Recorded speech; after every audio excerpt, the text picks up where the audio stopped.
नमस्कार, आप देख रहे हैं एमपी न्यूज। आपके साथ मैं हूं नम्रता बुंदेला। एमपी न्यूज के न्यूज रूम में आज हम बात करेंगे प्रदेश के कुछ चुनिंदा मुद्दों पर।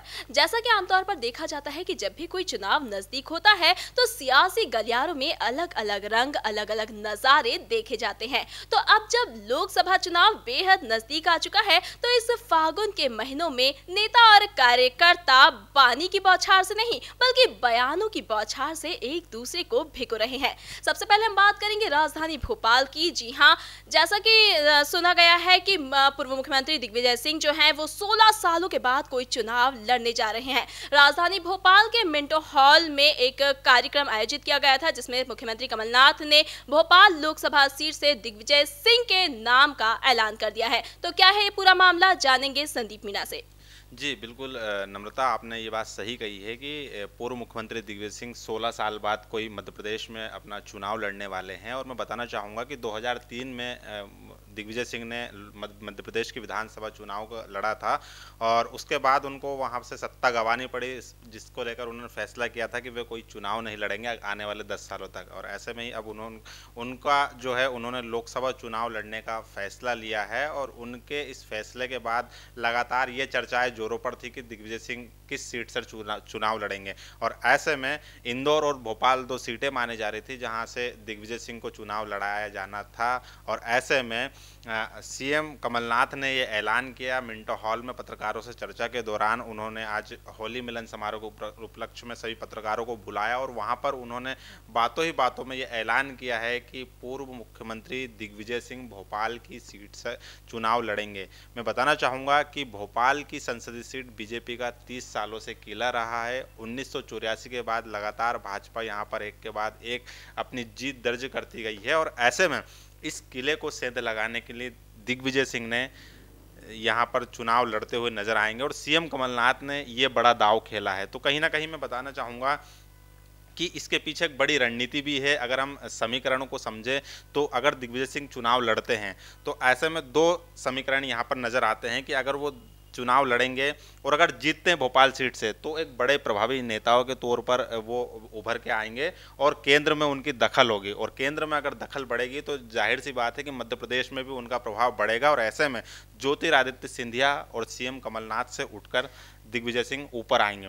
और अगर वो हारते हैं तो मध्य प्रदेश से तो वो हारेंगे ही बल्कि केंद्र से भी जाएंगे और दिग्विजय सिंह अपने घर में बैठ जाएंगे। तो यहाँ से कहीं ना कहीं जो प्रदेश की कांग्रेस संगठन में जो उनका दखल रहता है वो भी कम होगा। तो ऐसे में अगर वो हारते भी हैं तो भी फायदा कमलनाथ को है और जीतते हैं तो भी फायदा कमलनाथ को है। तो दोनों ही तरफ से कमलनाथ को फायदा मिल रहा है। लेकिन ये जो भोपाल सीट से दिग्विजय सिंह का चुनाव लड़ने का ऐलान किया है तो उसके बाद भोपाल की जो सीट है मध्य प्रदेश की सबसे हाई प्रोफाइल सीट हो गई है और उसको लेकर अब चर्चाओं का बाजार गर्म हो गया। हालांकि कमलनाथ के ऐलान के बाद जब पूर्व मुख्यमंत्री दिग्विजय सिंह इंदौर एयरपोर्ट पर आए तो उनसे मीडिया ने पूछा कि सीएम कमलनाथ ने भोपाल से चुनाव लड़ने का ऐलान किया तो उन्होंने अभी भी ये कहा है मीडिया से कि उन्हें इस बारे में अभी जानकारी नहीं है सीएम कमलनाथ ने क्या घोषणा की क्या नहीं की। लेकिन किसी भी सीट से उन्हें पार्टी आलाकमान चुनाव लड़ाता है तो उसके लिए वो तैयार हैं।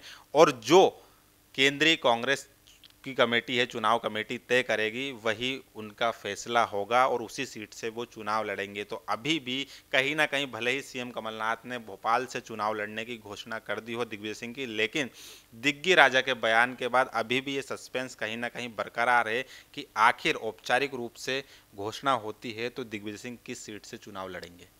जी बिल्कुल। तो सीएम कमलनाथ ने तो घोषणा कर दी है दिग्विजय सिंह के नाम की, लेकिन वहीं जैसा कि संदीप ने बताया कि दिग्गी राजा ने भी अभी तक इस बात की पुष्टि नहीं की है कि वे चुनाव लड़ेंगे और किस सीट से लड़ेंगे। इस बात की कोई पुष्टि दिग्विजय सिंह की ओर से अभी तक भी नहीं की गई है। हम बढ़ते हैं हमारी अगली खबर की ओर। जी हाँ, हमारा जो अगला मुद्दा है वो है नेता प्रतिपक्ष गोपाल भार्गव के बेटे अभिषेक भार्गव का। जी हाँ, जैसा कि पहले देखा जा रहा था कि लोकसभा चुनाव के लिए नेता प्रतिपक्ष गोपाल भार्गव के बेटे अभिषेक भार्गव द्वारा लगातार दावेदारी की जा रही थी, लेकिन अब उन्होंने सोशल मीडिया के माध्यम से इस दावेदारी को वापस ले लिया है। उनका कहना है कि अगर मैं दावेदारी करता हूं या दावेदारी वापस नहीं लेता हूं तो ये पार्टी के सिद्धांतों के खिलाफ होगा। जानेंगे पूरा मामला क्या है राहुल पटेल से।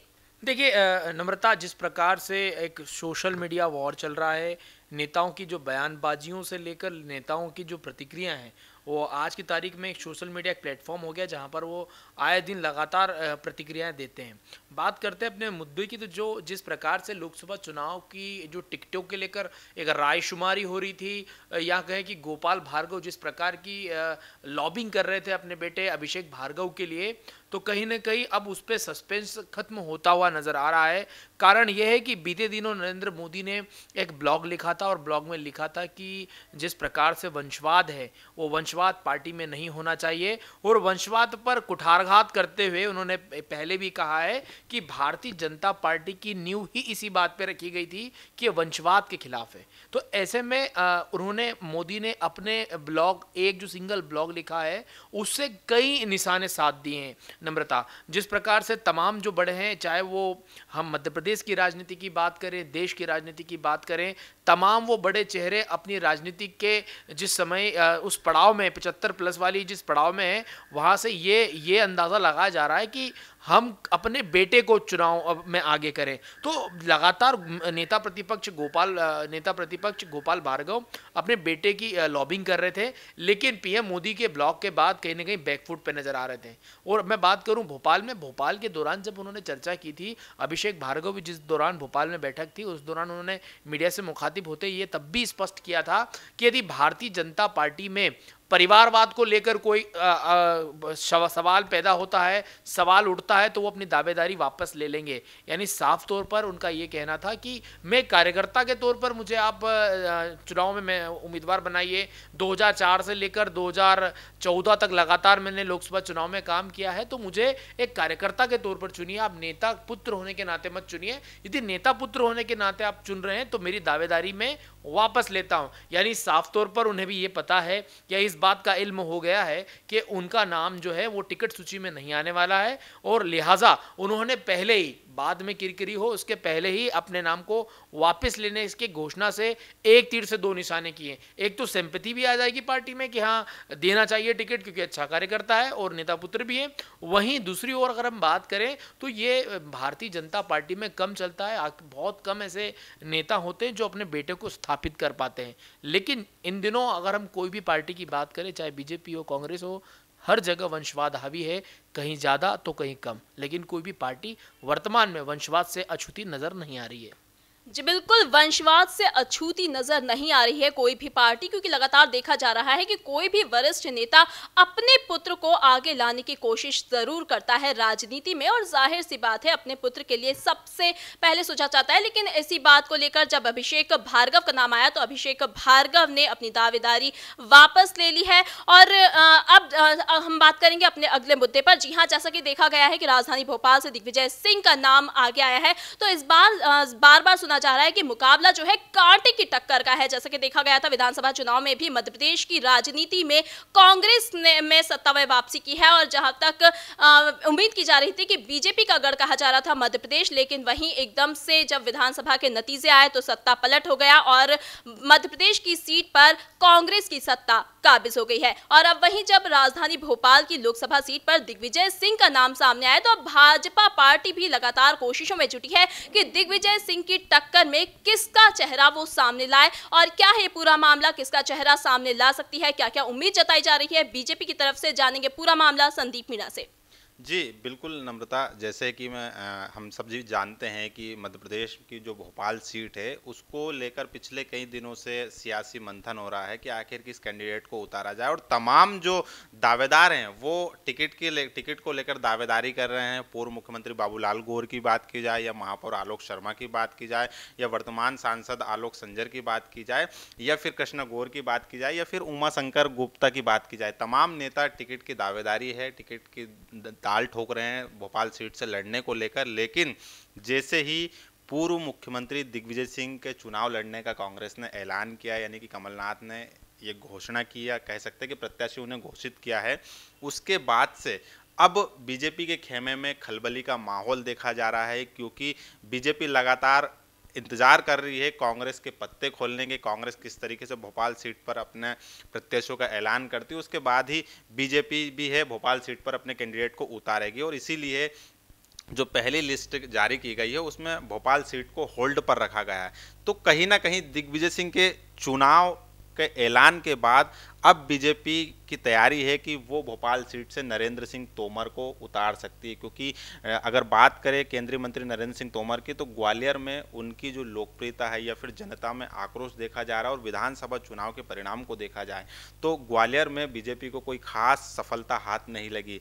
लिहाजा उसी परिणाम को देखते हुए नरेंद्र सिंह तोमर के टिकट को बदलने को की चर्चाएं तेज है और ये माना जा रहा है कि क्योंकि दिग्विजय सिंह की टक्कर में अगर कोई मजबूत नेता है तो वो नरेंद्र सिंह तोमर है, क्योंकि भोपाल सीट पर अगर नरेंद्र सिंह तोमर चुनाव लड़ते हैं तो दो राजपूतों के बीच में ये टक्कर होगी और चुनावी मुकाबला दिलचस्प होगा। अगर हम विधानसभा चुनाव की बात करें तो 8 विधानसभा आती है भोपाल में और ऐसे में 3 विधानसभा क्षेत्र में मध्य में उत्तर में और दक्षिण पश्चिम, ये 3 सीट पर कांग्रेस ने जीत हासिल की, बाकी 5 सीटों पर बीजेपी ने अपनी जीत हासिल की है। और अगर विधानसभा का फैक्टर अगर लोकसभा चुनाव में भी चलता है तो यहाँ पर कांग्रेस को काफ़ी मुश्किल हो सकती है और दिग्विजय सिंह का चुनाव जीतना लगभग खतरे में पड़ सकता है। तो यहाँ पर देखना होगा, क्योंकि मैं बताना चाहूँगा कि दिग्विजय सिंह की लगातार इंदौर में सक्रियता थी, इंदौर से चुनाव लड़ना चाह रहे थे, लेकिन ताई का जिस तरह से वर्चस्व है और जो कुछ यहाँ पे इंदौर के जो पिछले दिनों कमलनाथ कैबिनेट में जो पीडब्ल्यूडी मंत्री सज्जन सिंह वर्मा है, उन्होंने जिस तरीके से इंदौर में अपनी सियासी जमावट की और जो उन्होंने अपने यहाँ पर बयान दिए थे कि वरिष्ठ नेताओं ने पार्टी को जो है सीरियस नहीं लिया है और सीएम कमलनाथ सोच समझकर फैसला करे, तो कहीं ना कहीं ये भी सियासी हलकों में ये भी माना जा रहा है कि दिग्विजय सिंह का इंदौर से चुनाव लड़ने के बजाय भोपाल से लड़ने के पीछे पीडब्ल्यूडी मंत्री सज्जन सिंह वर्मा का भी एक बड़ा हाथ माना जा रहा है। तो कहीं ना कहीं ऐसे में दिग्विजय सिंह अगर भोपाल से लड़ते हैं तो उनके पास एक प्लस पॉइंट ये भी है क्योंकि मुस्लिम वोट बैंक काफ़ी है वहाँ पर और ऐसे में वहाँ पर मुस्लिम वोट बैंक का उन्हें फ़ायदा मिल सकता है। लेकिन कई ऐसे अभी रोचक देखने को मिलेंगे समीकरण और कई ऐसी जो है सियासत देखने को मिलेगी कि दिग्विजय सिंह अगर चुनाव लड़ते हैं भोपाल से तो क्या कुछ देखने को मिलता है और भाजपा जो है किस तरीके से मैदान संभालती है। जी बिल्कुल, किस तरह से मैदान संभालेगी भाजपा और पूरी तैयारी में भी है बीजेपी इस वक्त, क्योंकि कांग्रेस के वरिष्ठ नेता और जो हमेशा अपने बयानों से चर्चाओं में रहते हैं पूर्व मुख्यमंत्री दिग्विजय सिंह, उनका चेहरा अब सामने लाई है कांग्रेस पार्टी भोपाल की लोकसभा सीट पर। तो जाहिर सी बात है अब बीजेपी भी पूरी तैयारियों में जोर शोर से जुट गई है कि नेता का वो चेहरा अब भोपाल लोकसभा सीट पर उतारेगी चुनावी मैदान में। अब बढ़ेंगे हमारे अगले मुद्दे की ओर। जी हां, जो इंदौर में क्षेत्र क्रमांक 2 के विधायक रमेश मेंदोला, जो कि हम दादा दयालु के नाम से पहचाने जाते हैं, एक बार और उन्होंने अपनी दयालुता का परिचय देते हुए महिला सफाई कर्मियों को स्वल्पाहार करवाया, उनका सम्मान किया है। जी हां, जैसा कि देखा गया है कि इंदौर तीसरी बार देश में स्वच्छता के मामले में नंबर 1 आया था, जिसके बाद लगातार इंदौर शहर में जश्न का दौर जारी था। तरह तरह से नेता, कार्यकर्ता और इंदौर के आम नागरिक भी जश्न के माहौल में डूबे हुए नजर आ रहे थे। वहीं अब दादा दयालु के नाम से पहचाने जाने वाले रमेश मेंदोला ने भी सफाई कर्मियों, महिला सफाई कर्मियों का सम्मान किया, उन्हें स्वल्पाहार करवाया। तो क्या है ये पूरा मामला, किस तरह का नजारा रहा वहां पर, जानेंगे राहुल पटेल से। देखिए नम्रता, जिस प्रकार से रमेश मेंदोला दादा दयालु के नाम से जाने जाते हैं और आपने बिल्कुल सही कहा कि वो लगातार जिस प्रकार का उनका नाम है उस प्रकार से वो काम भी करते हुए नजर आ रहे हैं। अगर हम पूरा उनका अगर राजनीतिक करियर देखें तो राजनीतिक में सक्रियता होने के साथ साथ वो धार्मिक सक्रियता भी नजर आती है। अगर क्षेत्र क्रमांक 2 की बात करें तो लगातार भारतीय जनता पार्टी का गढ़ शायद इसीलिए है कि जिस प्रकार से वहाँ भारतीय जनता पार्टी के नेताओं की सक्रियता है, पार्षद से लेकर हर कोई बड़ा छोटा नेता, चूंकि एक जमाने में वो पिछड़ा इलाका माना जाता है, लेकिन जिस तरीके से बीते 15 सालों में डेवलपमेंट्स हुए हैं, कहीं ना कहीं अगर हम देखें तो शहर की जो मेन स्ट्रीम जो दुनिया है उससे उस पूरे क्षेत्र को जोड़ने का काम किया है। वहीं अगर रमेश मेंदोला दादा दयालु की बात करें, आखिर क्यों कहा जाता है उन्हें दादा दयालु, तो बीते दिनों की आप बात कहें, चाहे वो पीएम को एक बच्चे ने चिट्ठी लिखी थी और कहा था कि मेरे पास जाने के लिए साइकिल नहीं है, बैग नहीं है, जूते नहीं है, तो उन्होंने दिलाए थे। ऑटो की बात करें, ये तमाम जितनी भी बड़ी बड़ी बातें हैं ये सिर्फ बातें नहीं है। रमेश मेंदोला जिस प्रकार की राजनीति करने के लिए जाने जाते हैं, वो धार्मिक मंच हो या कोई देशभक्ति वाला मंच हो, हर मंच पे नजर आते हैं और लगातार सक्रिय हैं। यही कारण है कि शायद वो रमेश मेंदोला दादा दयालु के नाम से जाने जाते हैं। जिस प्रकार से उन्होंने आज शहीद दिवस के दौरान जो इंदौर को स्वच्छता का नंबर 1 ताज पहनाने के लिए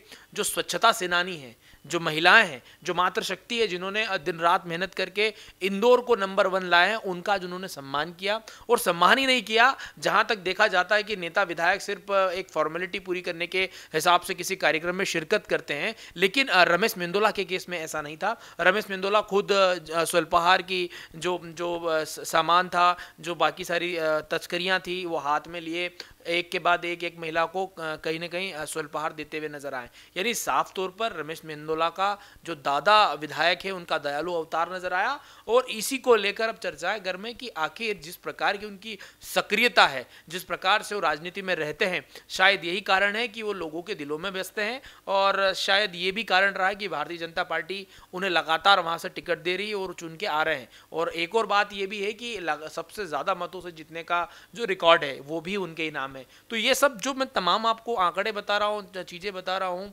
शायद यही वजह है कि रमेश मेंदोला को दादा दयालु कहा जाता है। जी बिल्कुल, सारी वजह बताई आपको राहुल पटेल ने कि क्यों आखिर रमेश मेंदोला को दादा दयालु के नाम से पहचाना जाता है। तरह तरह से वो अपनी दयालुता का परिचय समय समय पर देते रहते हैं शहरवासियों के सामने, कभी बच्चे की सेवा करके तो कभी किसी गरीब की मदद करके। और अभी उन्होंने एक ऐसा ही परिचय दिया है महिला सफाई कर्मियों का सम्मान करके और उन्हें स्वल्पाहार करवा कर। तो ये थे कुछ प्रदेश के मुख्य मुद्दे, चुनिंदा मुद्दे जिस पर हमने चर्चा की। अगली बार हम फिर आपके सामने हाजिर होंगे प्रदेश के कुछ चुनिंदा मुद्दों को लेकर, वो मुद्दे जो आपको जानना है बेहद जरूरी। देखते रहिए एमपी न्यूज़। नमस्कार।